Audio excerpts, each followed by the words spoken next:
Bienvenidos a Historias Contadas. Pueden llamarme Kizuna. Hoy les narraré otro capítulo de La Cruz, mi pueblo, escrito por José Antonio Fernández Vélez, mi abuelo. Capítulo 7. Origen del pueblo. Punto B. Páginas 99 a 112. En medio de lo que le voy a leer habrá una fotografía de Mechita. Punto B.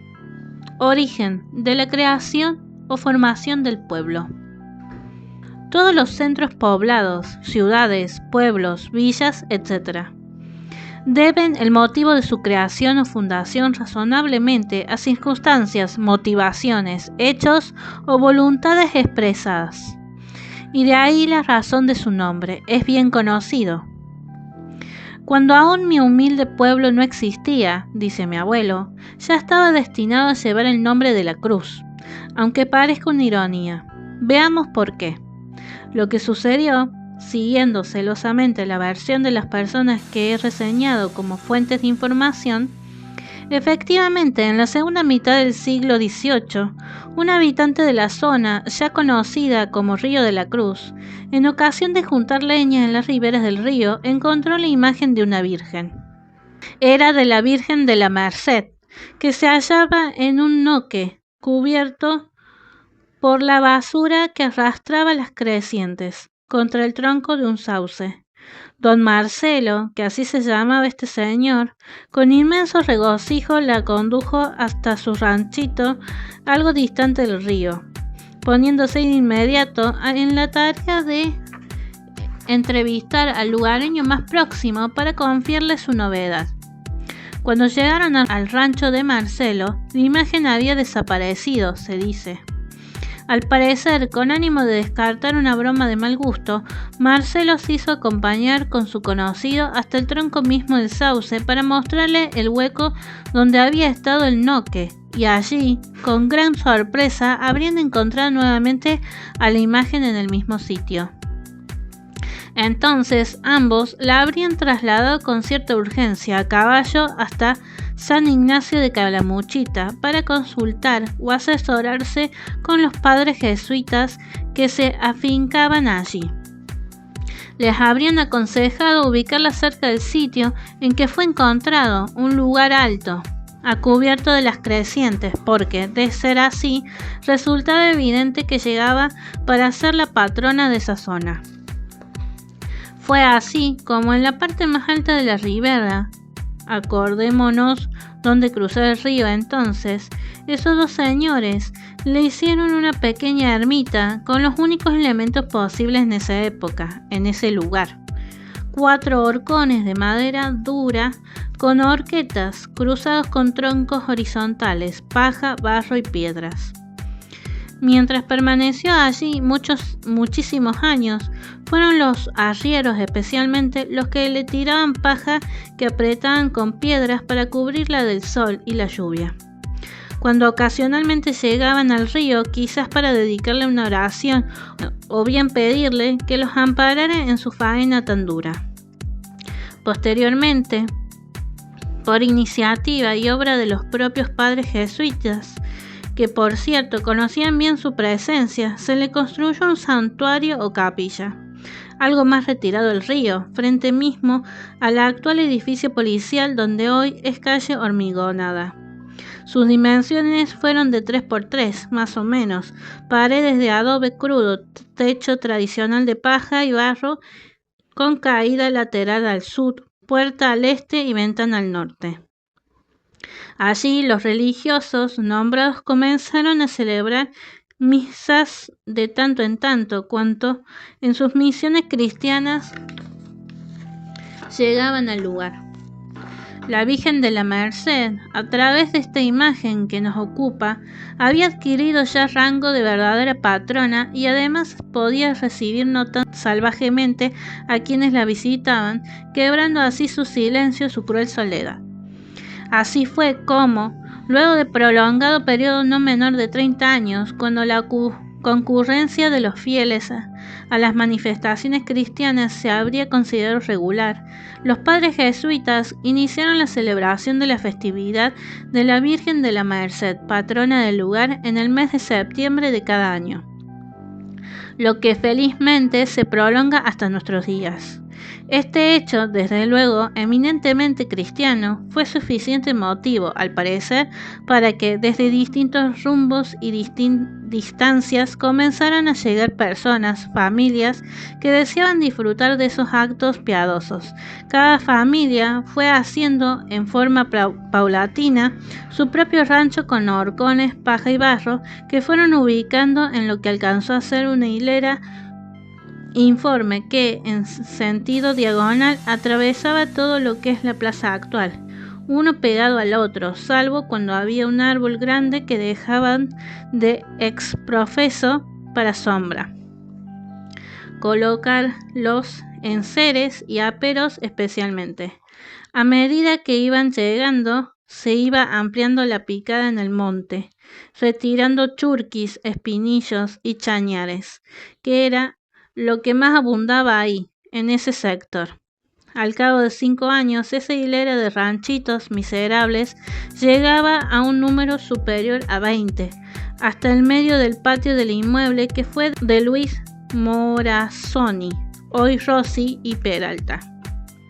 Fue recién entonces cuando los jesuitas enviaron al padre Moreno para ponerse estable al frente de esa feligresía incipiente, ocupando el último rancho de la punta opuesta a la capilla. Al parecer, dice mi abuelo, mucha de esa gente que se encontraba ubicada transitoriamente, al conocer la noticia de que el padre Moreno se quedaría allí, dispuso a fincarse definitivamente en lo que ya desde antes se conocía como Río de la Cruz.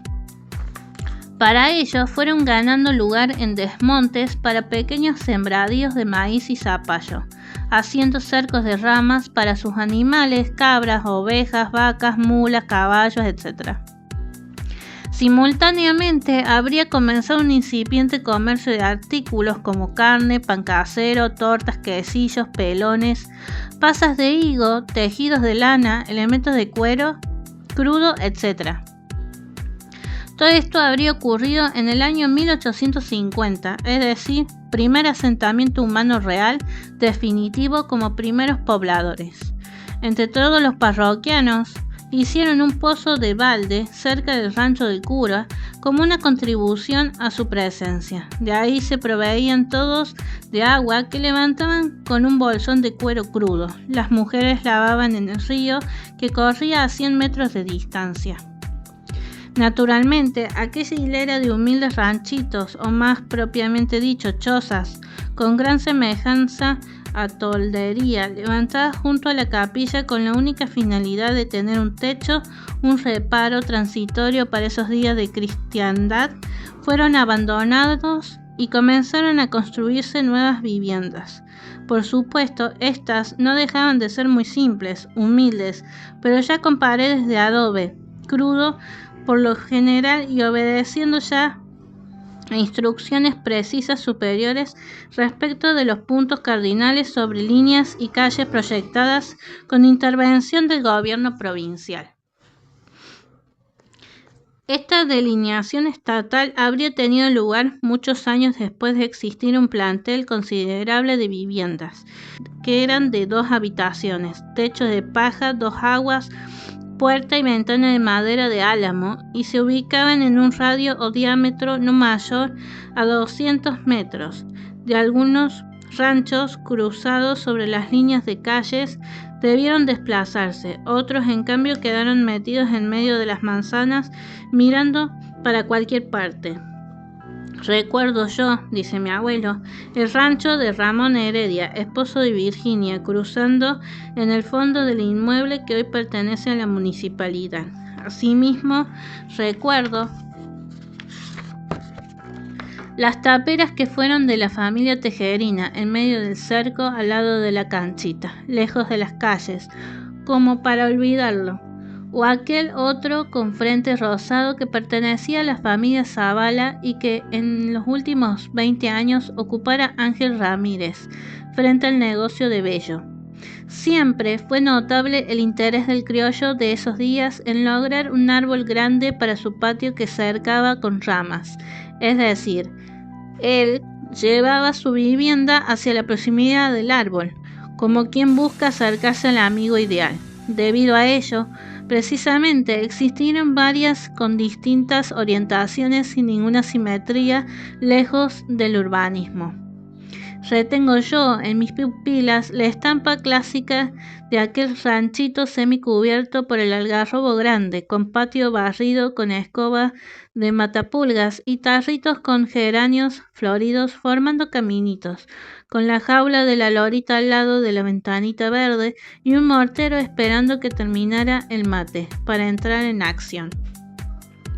Muchos de aquellos troncos deformes que en su momento sirvieron de sostén a la hilera de chozas citadas, permanecieron plantados durante varias décadas y mi madre tuvo ocasión de conocerlos cuando ella tenía 10 años, en 1887, y era llevada de la mano a misa por su progenitora a la capilla frente al local policial. En esos troncos se ataban los caballos de los concurrentes. En la capilla, además del cura, entraban 4 o 5 personas, los demás quedaban afuera. Allí vi por primera vez a la imagen de mi Virgen, decía mamá, o sea, mi bisabuela. Creo oportuno destacar en esta ocasión, dice mi abuelo, con sumo placer obviamente, que cuando faltaba muy poco para extenderse el hormigonado frente al edificio policial y la máquina hacía el raspado correspondiente, de pronto apareció en medio de la calle el cuadrado e inequívoco del cimiento de la capilla aludida. Yo estaba con Alessio Biondi sobre la vereda. Le hice notar lo que era y cuando me preguntó por qué lo sabía, le proporcioné algunas referencias pidiéndome por favor que lo escribiera algún día. Ese vestigio de cimiento centenario estaba algo cruzado respecto de la línea de la calle, o sea, exactamente como yo lo tenía notado conforme a la versión de mi madre, en diagonal hacia lo de Morazzoni. Fue para mí, creo, un verdadero acicate que estimuló mi confianza y fe en poder lograrlo, Dios mediante, algún día. Ese recuerdo de piedras que vio el sol desde 2 siglos fue para mi mente manantial de recuerdos, deducciones, certeza, donde no terminaban nunca antecedentes netos de la cruz. Ese cimiento, repito, dice mi abuelo, fue el primero que se hizo en esa zona, cuando el pueblo no existía, todo era monte y el río estaba mucho más cerca. Dentro de ese cuadrado estuvo la imagen de la Virgen de la Merced varias decenas de años. Allí, dentro de ese cuadradito, se dio la primera misa y se inició la festividad de la imagen patrona en el mes de septiembre de cada año. Allí conoció mi madre, que tenía 10 años, a la que luego iba a ser su compañera para toda la vida, Mechita. Creo, no hace falta ser muy sentimental para darse cuenta de lo que realmente significó para mí poder ver ese cimiento, pues las referencias que tenía de mis antepasados, la presencia de Mechita en su casa desde hace 80 años, más esta apreciación de Bisu, debo confesarlo, me alentó considerablemente en mi afán de hacer algo que sea útil a mi pueblo. En cierto momento hasta llegué a pensar que sería criminal dejar de hacerlo. Comprendo perfectamente que para quien no esté empapado de tales antecedentes, todo esto pueda resultarle insignificante, desteñido, pero ya la culpa no sería mía. Una vez formado el pueblo, pasaron varias décadas hasta que fue posible pensar en la iglesia actual. En ese marcado lapso, con intermitencias o interrupciones, a veces prolongadas, fueron distintos religiosos quienes atendían a su feligresía desde la capilla aludida, siempre bajo la advocación de la Virgen Patrona de la Merced. La iglesia. El día 3 de mayo de 1898, día de la Santa Cruz, se colocó la piedra basal de la iglesia de la Cruz. El inmueble respectivo fue donado por Carlos Fernández, mi abuelo paterno. Dice mi abuelo. Fueron padrinos de ese acto, piedra fundamental, Genaro Zavala y Mercedes Torres de Zavala, Julio Martínez y Fidelina Díaz de Martínez, Donaciano Fernández y Modesta Domínguez, mis padres, o sea, mis bisabuelos, y Conrado Gijena y Constancia Freites de Gijena. Respecto de esta aseveración, estimo conveniente destacar que, en la fecha citada, mamá estaba con embarazo a término de su tercer hijo, naciendo Laurencia Benita el 19 de mayo de 1898. Todavía faltaban 15 de sus hermanos. La construcción de la iglesia actual duró 3 años y una vez terminada estuvo 2 años sin inaugurarse, estuvo. Hasta que se hizo cargo el reverendo Alejo Torres, tío de Margarita Torres, esposa de Ventura López, que venía desempeñándose como cura de Río de los Sauces y que, como tal, bendijo el matrimonio de mis padres el 11 de marzo de 1893, en casa de mi abuelo Visitación. Antes de comenzar la excavación de los cimientos de la iglesia, fue totalmente limpiado el inmueble de enfrente, hoy plaza, quedando únicamente la capilla y retirando todos los troncos que quedaban plantados aún, pues allí se acumularon los materiales correspondientes mediante el empleo de carros de 2 ruedas. 2 de los peones que trabajaron hasta el final en esa obra fueron Gabino Cabral. Si te está gustando la historia, no te olvides de suscribirte, activar la campanita, dejar un like y un comentario. Gracias por prestar atención. Continuamos con el audiolibro. Y Pedro González, los mismos que luego de 15 años poco más o menos construyeron la casa donde yo nací, mi casa vieja.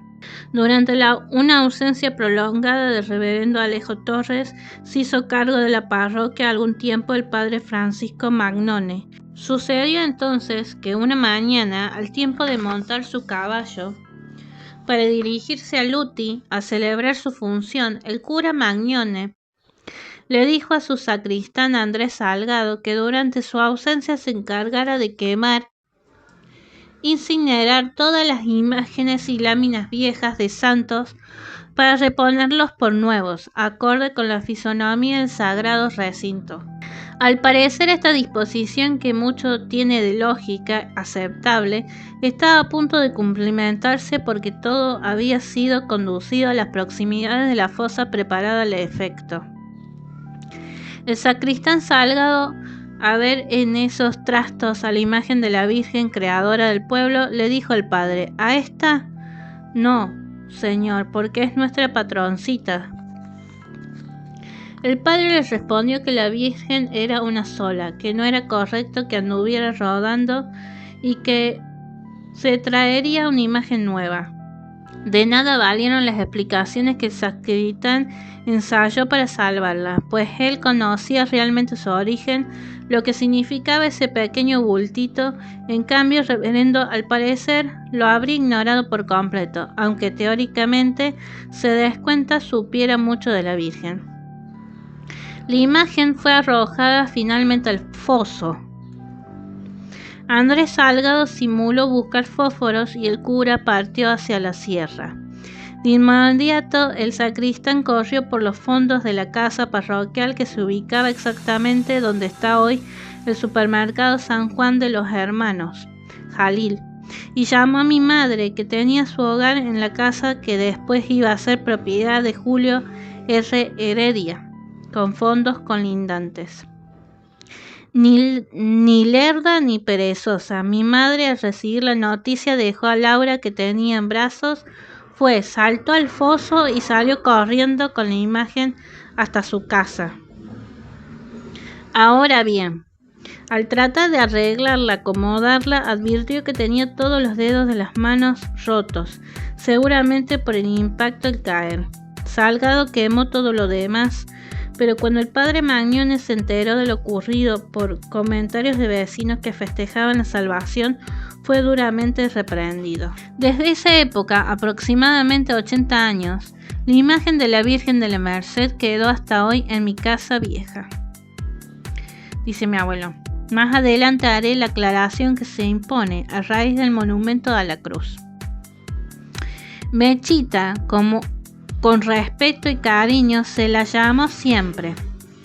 Pudo recuperar sus dedos, lucir nuevamente sus manos a raíz de que en el año 1940 mamá la envió con Francisco Ortega, Paco, a una santería de Córdoba con esa finalidad.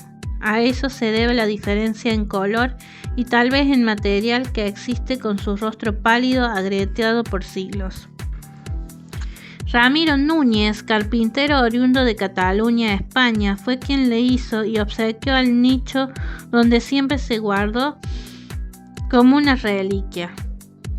Desde muy antiguo, en distintas ocasiones y formas, Mechita fue objeto de reconocimientos, expresiones de fe por gente muchas veces extraña que conoció su historial muy de paso a través del cura del pueblo y quiso conocerla.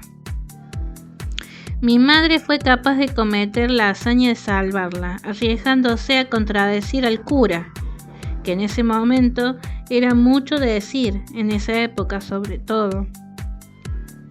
No simplemente porque fuera la imagen de una virgen, que para un creyente podría tener la fuerza suficiente, sino que lo hizo porque esa imagen, aparentemente insignificante, era ni más ni menos la que aprendió a venerar desde muy niña como la patrona fundadora del pueblo, la imagen que concitó la atención piadosa de sus antepasados de un siglo atrás.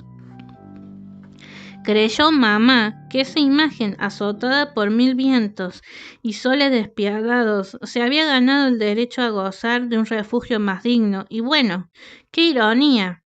La iglesia nueva fue al parecer mucho lujo para ella. En cambio, su destino quiso que fuera a constituirse en el lujo de un hogar humilde, cristiano, en la hermana 19 que aprendimos a respetar. Si debido a esa imagen, insisto, dice mi abuelo, se hizo la capilla, se dio la primera misa en la zona, se creó la festividad de la Virgen de la Merced, se efectuaron las procesiones religiosas, que siempre presidía por dentro de carros, guadales, perros y gallinas, y bajo su advocación se levantó la iglesia actual. ¿No causa un poco de tristeza, pregunto, saber que fue desplazada por vieja? Estos argumentos no son enteramente míos, son toda mi familia y de quienes en alguna forma se interesaron en conocer su historia. Claro, tal vez mi manera de apreciar los hechos al respecto pueda para alguien caer en lo místico, pero creo que no es así. Mi relato, dice mi abuelo, en ese sentido no se basa en misterio, razón oculta, sino en una sucesión de aconteceres comunes, conocidos y algunos tan reales como la presencia misma de esa imagen que nos ocupa, a quien puede conocer y tocar. Lo que yo nunca pude ni podré ocultar, pese a los andrajos que como ser humano pueda contener, fue la injusticia de no verla en el altar mayor, en medio de sus 10 columnas, sabiendo todo lo que significó para mi pueblo, o sea, donde pudiera ser venerada públicamente como una verdadera reliquia en su tipo, en el recinto que la lógica piadosa hace suponer. Mi hogar paterno, que se enorgulló toda la vida con su presencia, también significó un exilio forzoso, cuyas costumbres privadas impidieron obviamente en varias ocasiones que comisiones o delegaciones pudieran conocerla en amplitud. Entiéndase bien, la gran importancia que mi madre le asignó desde el primer momento no le permitió mostrarla a personas desconocidas que no justificaran cuál era su interés, no así, por supuesto, cuando eran enviados por el párroco. El día de la procesión final de la Función de la Virgen de la Merced en mi pueblo, 24 de septiembre, mi madre solía colocar a Mechita en una mesa al lado de adentro de la puerta de calle que abría bien, a fin de que viera a su gente. La concurrencia en general, al reconocer a la imagen vieja, más chica, más humilde, se aglomeraba en su alrededor para tocarla, mientras que la imagen nueva seguía en anda su camino prácticamente sola un trecho. El reverendo padre Eduardo J. Maldonado en una oportunidad le dijo a mamá, o sea, medio en broma o medio en serio, que eso de poner a la Virgen en la puerta cuando pasa la procesión podía ser competencia desleal. En épocas de mucha seca, mamá justamente conmigo y César solía sacar a Mechita por la costa del río para darle un paseo por nuestros cercos del Bajo, al este, mientras se le rogaba por lluvias en la intención del Santo Rosario. Siempre que se disponía esa especie de recreo, mi madre mandaba previamente invitar a su querida amiga de toda la vida, Fidela Martínez de Bello, esposa de Antonio y madre de Ramón, Antonio, Horacio, Edelmiro, Darío, Fidela, la nena, Ciro y Andrónico, para que nos acompañara. A la vuelta, por lo general, las vecinas del Alto, Crisanta de Díaz, madre de Cucharita, Rosa de Maldonado, mamá de Filemón, Ignacia de Cabral, madre de Mercedes, nos esperaban en la última esquina del Bajo Este. En cambio, mi tía Rosa Domínguez de Miranda, mamá de Dora, Rosa, Aide, Luisa, Manuela, Humberto, Dídimo, Oscar y Livia, esperaba la imagen en la vereda de su casa donde funcionaba entonces el correo. Muchas son las pequeñas anécdotas que podrían referirse acerca de la permanencia de esa imagen en mi casa paterna. Con riesgo de prolongar demasiado el tiempo, el tema que nació con la creación o formación del pueblo, quiero recordar que, cuando mi abuelo Visitación llegaba a mi casa, lo primero que hacía luego de atar bien su mulita era pasar a saludar a la Virgen, donde descargaba y remozaba sus recuerdos. Así, debido a ese tema indudablemente absorbente, a lo mejor dicho, o lo fue mejor dicho, desde siempre por esa generación antigua de la zona que no conoció otros aconteceres mayores, que no fueran los propios de familia, siempre salían a relucir hechos o referencias que yo guardaba en silencio y luego pasaba en limpio, cuando lo entendía. Ya dije cuál fue la misión a que este respecto le cupo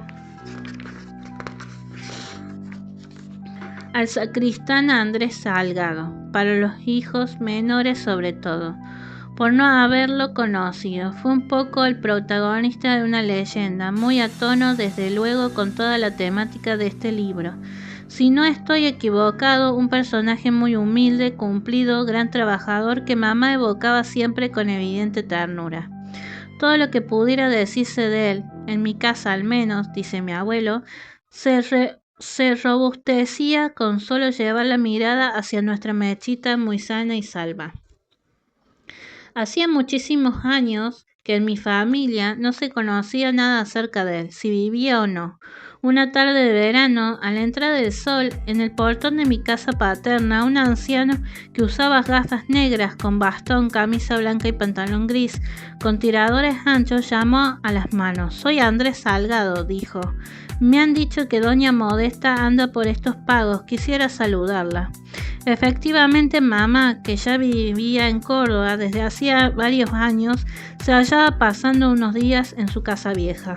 Podrá imaginarse el lector que ese encuentro, y el oyente, luego de muchísimos años, como dije, dice mi abuelo, tuvo un nivel emocional poco común en dos ancianos que permanecieron tomados de las manos largos ratos sin conseguir arrancar una palabra. Cuando él se quitó los lentes negros para secarse los ojos, nos dimos cuenta de que estaba ciego. Le preguntamos cómo había hecho para llegar y respondió: «Un señor me dejó en la puerta». Al llevarlo frente a la imagen de la Virgen que salvó, murmuró: mis ojos ya no me ayudan, no puedo verte. Cuando mamá abrió el nicho diciéndole que ya tenía sus manos intactas, la Virgen Salgada demostró alegría diciendo: están sanitas, yo se las destrocé.